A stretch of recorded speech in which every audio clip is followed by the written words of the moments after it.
Hey guys, Elizabeth, the curly-haired country guy here. Now you already know that I don't recommend this POWERHORSE chipper shredder, but it might work really well for your applications. It did not for mine. So in this video, I want to walk through why I got this in the first place, and then I'll show you how it did chipping several different types of things: paper, cardboard, egg cartons, and actual branches. And then I'm going to wrap up with why I don't recommend it.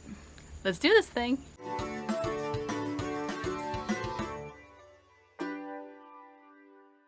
Now I bought this shredder because I want to make my own compost.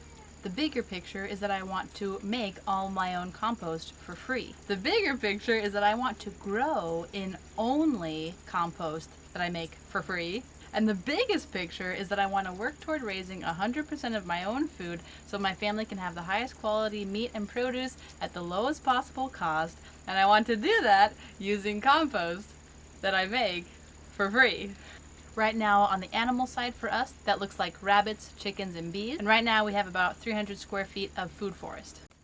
By the way, I just want to show you what a beautiful day it is today. We're in southeast Missouri. It's rainy, it's cool, it's beautiful out. So I tried this chipper shredder with 4 different types of materials, and I'm going to give them each a rating. First of all, shredder versus paper. Overall, I would give this a B-. So it works fairly well. So definitely a passing grade, but still kind of a pain to get in there. It's kind of bogged down and clogged up, and if you put it in the drop-in part, it gets kind of stuck in the back and never actually gets shredded.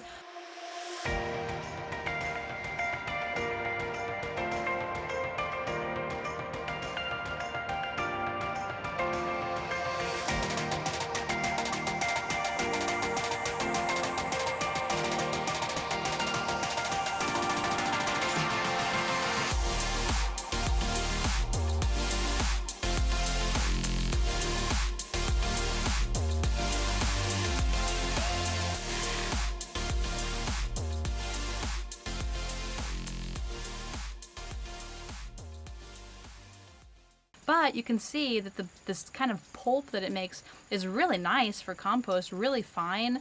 So that's the part I liked about it. Second, we have shredder versus egg cartons. Now, of course, we accumulate a lot of egg cartons. Not as many now because we're not buying eggs because we have eggs from our own chickens. But I really wanted to put the egg cartons through the shredder as well. This isn't something that this shredder is necessarily recommended for, and it didn't work very well. My rating for this one would be like a C-. So if you put too many in, it got kind of clogged up a little bit. They just didn't really go through very nicely. So by the end of it, I just decided to peel them apart one by one and just toss them onto the compost pile, which should work just as well in the long run anyway.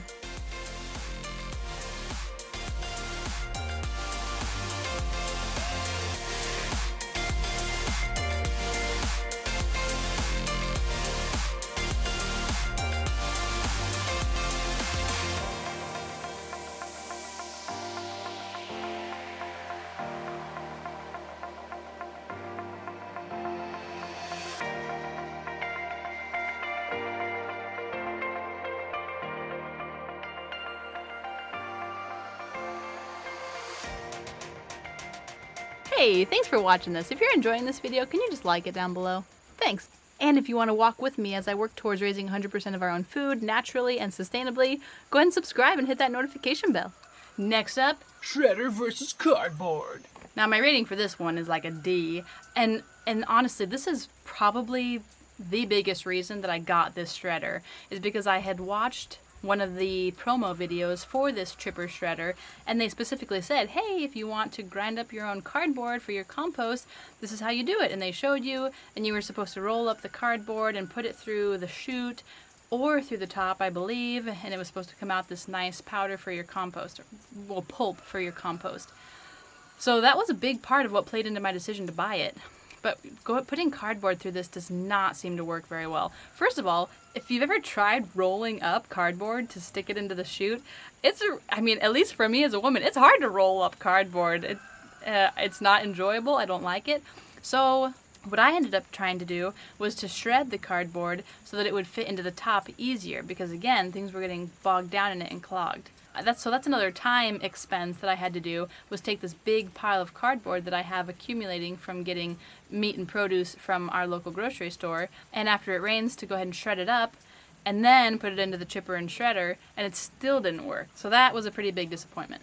And then, last but not least, Shredder versus branches. so for this one, I actually give this an A-. So this is rated for wood up to 4 inches in diameter.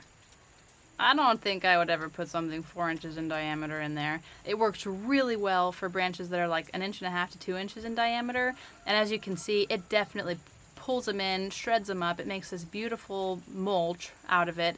The leaves and little twigs come out super fine, and then the actual woody part of the branch comes out as this nice chipped wood. So that I really liked. So that's what this is, for. This is a chipper shredder.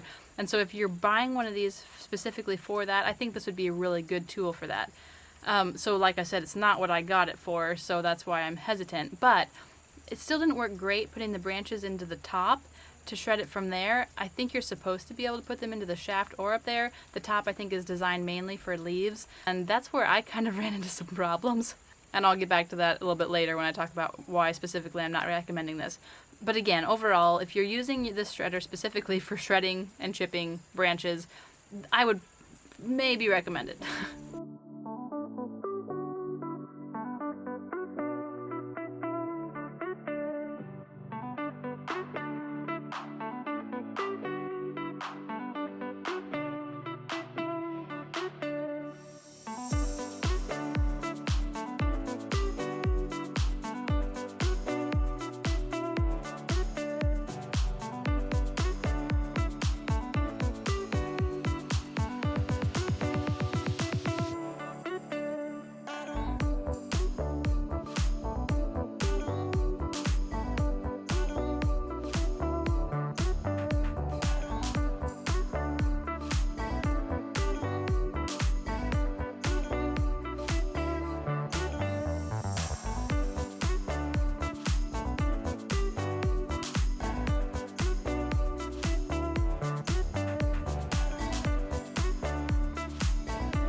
So despite the fact that it does work well chipping and shredding branches, I still don't recommend this product, especially for me and the reasons that I bought it. So first of all, it's just not worth the cost.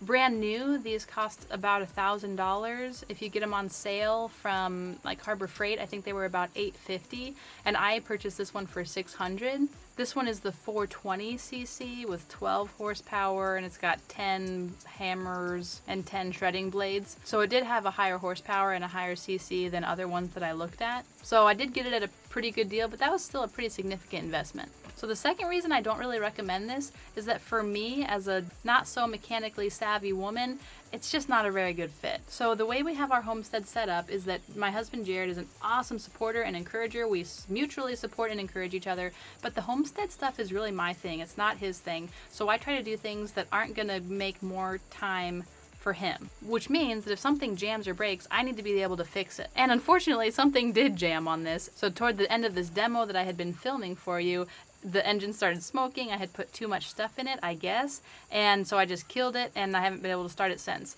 I don't think that fixing it is going to be that big of a deal. I think that it's fine, but it's still a matter of figuring out how to fix it and fixing it, which is more time that I don't have anyway. And then the third reason I just don't really recommend this is, especially for just me as a woman, just not really having the muscular strength that a man would have.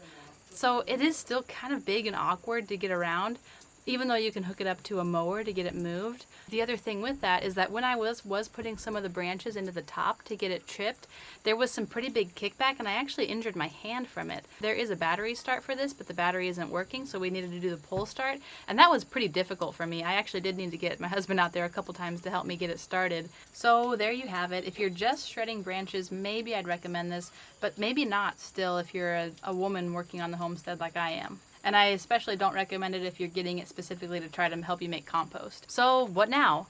Well, again, I have to figure out how to unjam it. I need to unjam it, and then after that, I'm gonna clean it up and sell it. Thankfully, it's only been reused really twice, and so if I can get it running the way that it was before, I think I should be able to get the money back out of it that I put into it. And so that's my goal for the chipper shredder. And as far as the compost goes, I think I'm just going to focus more on letting time do its thing and just going ahead and maybe shredding the cardboard, but if not, just stacking it on there and putting the grass clippings and wood shavings that I get for free and building the compost that way. Thanks for watching. Bye.